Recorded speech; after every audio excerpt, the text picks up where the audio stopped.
Next I'm going to take off the motor mounts. I'll just take the big bolts. I'll have to take this bracket off. Take this bracket off and the engine mounts. And on the other side I'll take that engine mount off there. Okay, the engine mounts off. Next I'm going to take these two bolts out. And then I think I'll go ahead and take the exhaust cover off. Several little size 10 bolts in it. And then that'll come off, and then I'll take the exhaust manifold off. The lower part of the bracket to hold the alternator, I'm going to take that off. I took out all these little size 10 nuts and bolts, so the cover plate for the exhaust will come off. It might be a good idea to spray a little penetrating oil on those and leave them overnight.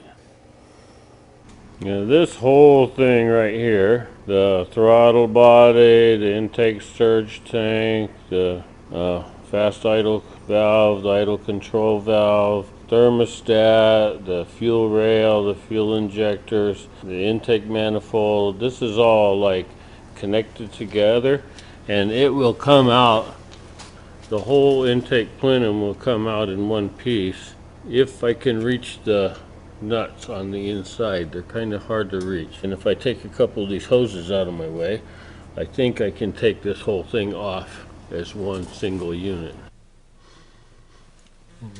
Before I start taking off this intake plenum, I'm going to also remove this return coolant return pipe. So a little size 10 bolt right here. I just undid that. Okay, I'm getting ready to take this off. 3 nuts on studs across the top from the front to the back, then a short bolt, long bolt. On the bottom, there's a nut on a stud, nut on a stud, nut on a stud, nut on a stud, and then this short bolt goes in the middle, in between the top and bottom on the back end of the, and then one missing right here.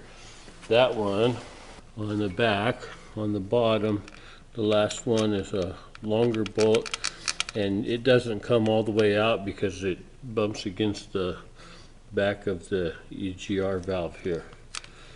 Inspecting the air intake, they look pretty good.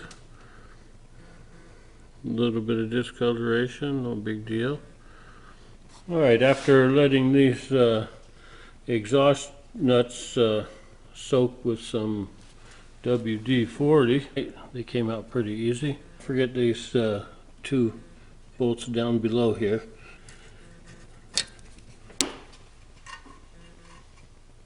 I'm going to go ahead and take out this oil pressure sensor. Next, I'm going to take off the valve cover.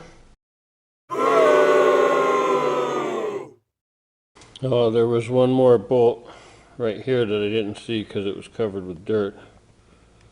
And I just broke that baby right off. Uh-oh.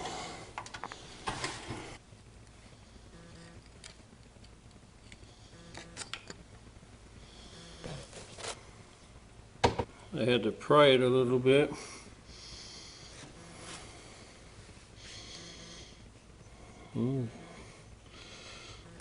And a broken bolt right here. I can get that out though. Next, I'm taking off this pipe. It has 2 size 12 bolts in it. This is the water pipe. That one looks really clean inside.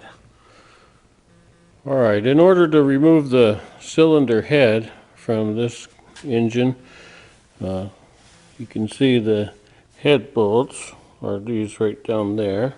The other side are under the camshaft. So the camshaft has to come out first. First thing I'll do is stick something in here so this won't turn, and I'll take this bolt off and take this pulley off.